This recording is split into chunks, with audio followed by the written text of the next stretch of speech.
Good morning, Dan and Amy. Recently, I interviewed Eric Felton over at RealClearInvestigations.com on my syndicated show, which you can check out, danprofshow.com. And this was with respect to recent notes that were released last week Friday by the Senate Judiciary Committee. Notes on Christopher Steele that relate to Christopher Steele and his sources for his dossier. Cool. It is stunning.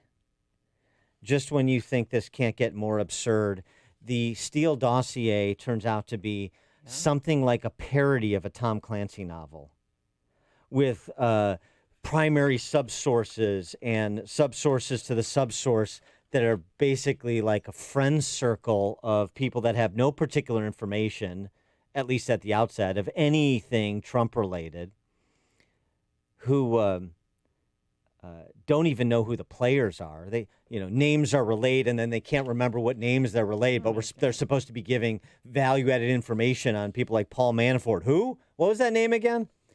And then interactions are completely invented. I mean, in terms of the credentials. For example, one source identified as Source E is described in the Steele dossier as a Russian close associate of Republican U.S. presidential candidate Donald Trump, who admitted there was a well-developed conspiracy of cooperation between them, Trump world, and the Russian leadership. That close associate was a disembodied voice of a guy that Christopher Steele didn't even know. What? And this is how he characterizes him. So when you've heard earlier reports about how this was all fiction, and you heard even members of Congress who were privy to some of this information before the public was, which is months and months and months ago, this is what they're talking about when they say this whole thing was invented. So if it was all invented, if this doesn't pass the laugh test for a grade schooler, then how could the FBI continue to run with it, willfully suspend disbelief, and continue to run with this as the basis to continue their counterintelligence investigation and their surveillance program? And they ran with it for 2+ years at the cost of $26 million. So it was a sloppy mess that was passed off by the DNC to the media as a reliable report, why? Correct? So why? Holman Jenkins argues over at the Journal. Why? Well, FBI Director Comey had a powerful interest in changing the subject away from his chaotic actions in the Hillary Clinton email case. Actions so chaotic he was even rebuked by then Attorney General Loretta Lynch. Maybe that's part of the why. For more on this, the what as well as the why, we're pleased to be joined again by John Solomon, award-winning investigative journalist and founder of Just the News, justthenews.com. John, thanks for joining us. Appreciate it. Oh, it's a pleasure to join you guys.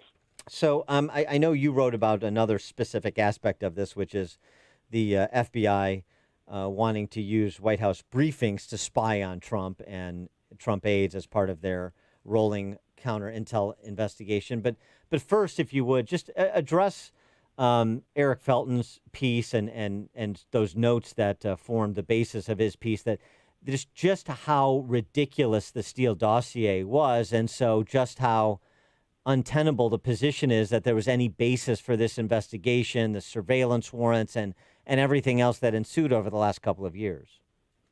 Yeah, it's amazing. So these notes that came out Friday, I wrote about a year and a half ago, and there were two consecutive stories that I wrote. And the first was that in January 7th, on or around January 7th, the primary subsource was interviewed by the FBI, and he renounced most of what was being attributed to him in the dossier by Christopher Steele. When the FBI does a check on the source and they find out that the people he's claiming to quote deny what they're saying or claim that was a joke or that's not accurately what I said, you shut down the informant. You don't keep going on with the investigation. Then there was a second part of this that gets lost, but when you put them together, you just realize how big a farce the Steele dossier was. The FBI created a spreadsheet starting in November of 2016. Now, they should have started it before they submitted first FISA warrant to the court in April, in October, but they finally got to it. And they started evaluating every sentence in all the memos that made up the dossier. And 90% of the sentences they concluded were either erroneous, repudiated by the sources they interviewed, never able to be confirmed, despite all the incredible tools of the U.S. government, or internet rumors that you could have found with a Google search that were obviously not intelligent.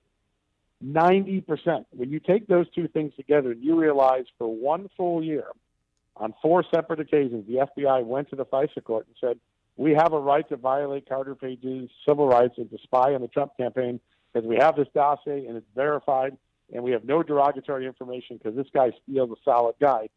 You now realize that there was a knowing and willful criminal attempt to mislead the FISA court. It's not accidental. These are not accidental things that happen. Well, and the other thing too, so Comey in his classic, cover his ass way, recounts how he goes to Trump at this briefing and says, there's this dossier now, it's unverified, we're still looking into it. Well, he knew or had to know, based on the quality of the information, as you're describing, that this thing was a joke from the beginning. But he was using it not only to put on the FISA court, but also to put on and perhaps, keep Trump at abeyance for his position, that there's this thing that I'm looking at, and it's uncertain, but I just wanted to apprise you that it exists, and I'll keep you updated.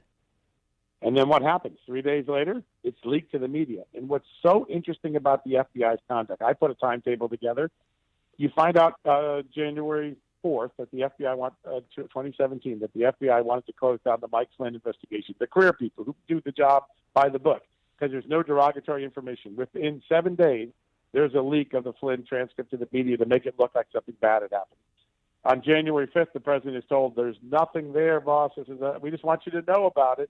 And on January 9th, BuzzFeed gets the leak of the dossier. There is a repeated pattern. Every time they came to a stop point in the investigation, where under the law and under ethics they should have shut it down, instead they leaked something sensational to try to keep the public going and wanting to get Trump investigated.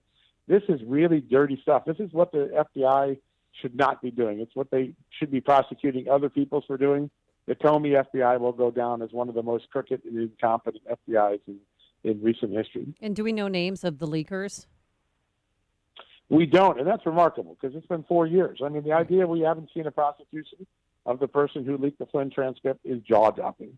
It shows you that the government really doesn't want to find out the answer, right? They're protecting their own.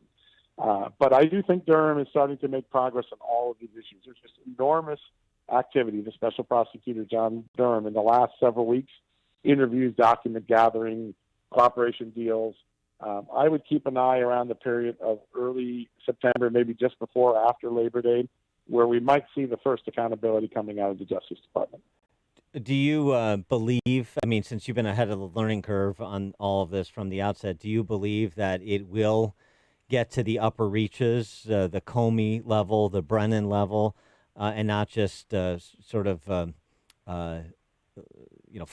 functionaries who doctored evidence and so forth, but it actually gets to the leadership level in terms of any criminal prosecutions? That's a great question. What Attorney General Barr just said a couple of weeks ago in an interview is that the people that are under criminal investigation are very familiar names. Well, Kevin Kleinsmith, the lawyer that allegedly doctored that, he's not a well-known name. Right. So I think Barr is hinting at some of the bigger level people. I would guess that from the reporting that I've done, it looks like they're looking at John Brennan for some testimony issues and his conduct related to the Intelligence Committee assessment that claimed Russia was trying to help Trump and hurt Hillary. That seems to be in doubt now. And I think they're looking at McCabe and Strzok and maybe Comey, but McCabe, Strzok, and that crowd for possibly hijacking the FISA in a way that misled the court. But, it's hard to tell when things go before grand jury, when it's behind closed doors. John Durham is not a leaker. Unlike the Comey FBI, there was no leaking out of this investigation.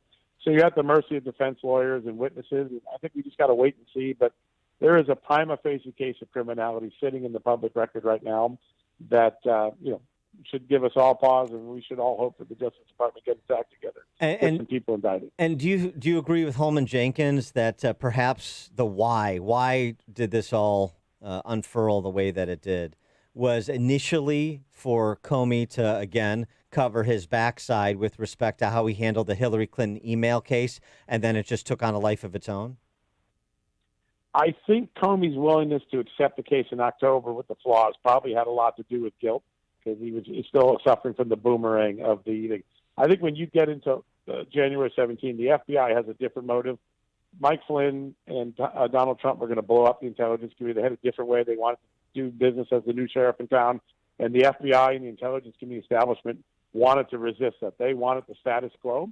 And I think a lot of this is bureaucrats trying to preserve their own status quo. And it just takes on a life of its own that becomes, quite frankly, criminal. But remember, in my book, it all starts with a different motive. Hillary Clinton knows that this Clinton cash allegation against her. She does a poll. 53% secretly voters tell her that the biggest reason they may not vote for her in 2016 is that they think that she engaged in cashing in on her policy issues when over Russia, when Bill Clinton got the big donations and the speech fee and the foundation was getting all of this thing. So this starts out as a dirty trick to neutralize a problem that Hillary Clinton sees in her polling data. And you just think of that this started as a political neutralization effort that becomes a political dirty trick that then becomes a wayward FBI investigation. It's a perfect storm. You couldn't write a novel that would be more interesting or more unlikely than what really occurred here. And did the DNC fund most of the Steele dossier? Yeah, it's on without a doubt. But keep in mind, Christopher Steele testified in a British case recently. Yeah. He thought all along the real person that was this was for Hillary Clinton. So the DNC funds it, and Hillary Clinton is the beneficiary. That's his testimony. Wow. He is John Solomon, award-winning investigative journalist, founder of Just the News, justthenews.com. That's a must-read site on a daily basis for just this kind of insight and reporting, frankly, doing what the D.C. Press Corps won't do. John Solomon, thanks so much for joining us again. Appreciate it. My pleasure, guys. Have a good one. Thank you. And he joined us on our turnkey.pro answer line. Listen to Dan and Amy on your smartphone. Download the AM 560 mobile app today at 560theanswer.com/mobile. Since 1975, Starcase has been called upon to provide shipping cases for some of the most prestigious and innovative companies in the world. Apple, Nikon, Tektronix, GM, and even NASA and the U.S. military. While we've also built cases for smaller companies you've probably never heard of. And for them, getting their equipment to its destination without being damaged is a matter of survival. Fortune 500 or a first trade show for a fledgling company. They all know one thing. When it leaves their dock and it's out of their control, they can count on Starcase to get it there in one piece. The next time out, make sure it's in a Starcase.